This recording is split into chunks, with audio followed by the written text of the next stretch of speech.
Hello there and welcome to another live chapter reading for Itsy Bitsy Book Bits. Today I shall be reading from Manifested Dreams by Yvonne Johnson. Acknowledgement Dedication. May 16th, 2015 was a dreary and rainy day and I listened to the pitter-patter of raindrops on the roof and windows. My mother called me to help with packing up my grandmother's belongings. She died 2 weeks ago. I've always dreaded this day. I closed my eyes and could still see her smiling face. Her skin was smooth and dark brown. It reminds me of the colour of the bark of the magnolia trees that grew in her backyard. Her hair was long and grey. She kept it in a long single braid that hung down her back.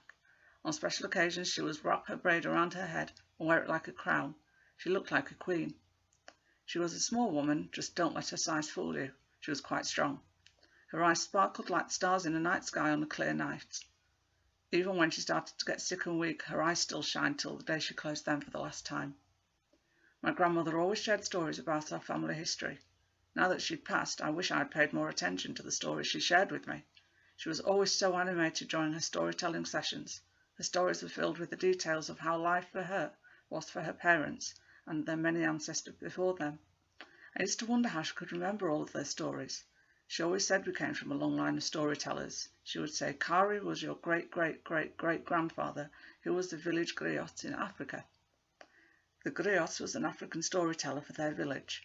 A griot would keep oral history and pass them down from one generation to the next. She told me that the people in the village would rely on him to track the history of what happened in the village. He was well respected in his village. She always told me, you should be proud to be a Johnson. You come from a long line of strong, intelligent people. She would stick her chest out as she said it. You could hear the pride in her voice. I always could feel that same pride fill me up every single time she said this to me. My mother walked into my bedroom and said, it's time to go, Amari. I know you don't want to go, baby, but Mummy needs you right now. I moaned, yeah, I know. I slowly walked out of my room. I needed to be strong for my mother, but I secretly hoped I could deal with being back in my grandmother's house. She would not be there to greet me. My mother and I got into the car. Since my grandmother died, my mum has always looked so tired. She used to have the same bright eyes as my grandmother, but now they were sad and gloomy. I often hear her crying in her room at night. My dad would try to comfort her, but it never worked. I knew that she missed her because I missed her too. While my mother was driving, I tried to think of a way to lift her spirits. Hey, Mum, I said. Yes, Amari, she replied. I got an A on my last maths test. Wow, Amari, that is great. I'm so proud of you. I was hoping I could put a smile on her face. She briefly smiled, but you can still tell her mind was somewhere else. As we pulled up to my grandmother's house, I started to feel nervous for some reason. My Aunt Janet and Uncle Jamal were already there packing. I spoke to everyone and waited on the couch for instructions on what they wanted me to do. My mother asked me to help my cousin Elsie fold some clothes. Elsie had long hair and skin like my grandmother. Sometimes she wore her hair in a single long braid like her. Today she had her hair in 2 braids. Elsie and I shared our fondest memories of our grandmother. Elsie said, I still don't believe that she's gone. I sighed, yeah, me either. I did not want to come here today. I keep waiting for her to come into the room and tell us we're not folding the clothes right. Yeah, she would say, see, baby, first you have to do this and then do that. And that's a proper way to fold a shirt. Both of us smiled because we knew she was there. That would be just what she would do. In my mind, I could still hear her voice. I heard my Uncle Jamal yelling, hey, all, what's this? We all came running to the den. I found this box. It had a lot of really old letters in it. Yes, some of these letters look really old. Uncle Jamal tried to blow the dust off one of the letters as he silently read it to himself. Hey, it seems like these are sort of the stories Mama used to tell us. I always wondered how she could remember all that information. She was like a walking history book.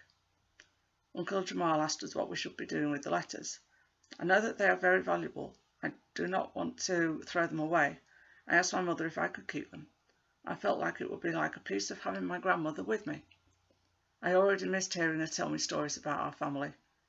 Everyone agreed that I should keep the box. My mother said that the letters were precious to the family and that I should ensure I kept them in a safe place.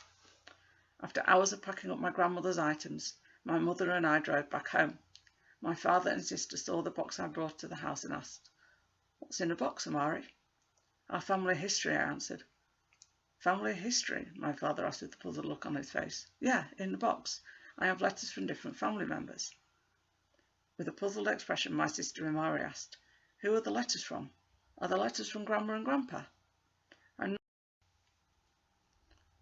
I'm not sure yet, but once I start reading some of the letters, I'll let you know, I replied. I placed the box inside the closet in my bedroom. I was too tired to start reading that night, but I could not wait for morning to come so I could start reading the letters. The next morning I got up and ate breakfast. After I finished, I asked Mother if I could go to my room and start reading the Grandma's letters. The first letter I read was about a girl named Sally. She was born a slave on David's plantation in Tennessee. Sally's first entry in her letter stated that she did not learn how to read and write until she was much older. She wanted to start writing about her experiences as a little girl, with hopes that her children would keep her family's story alive. I hope you enjoyed this chapter reading and that you'll go check out the book. Thanks very much for watching. Bye bye.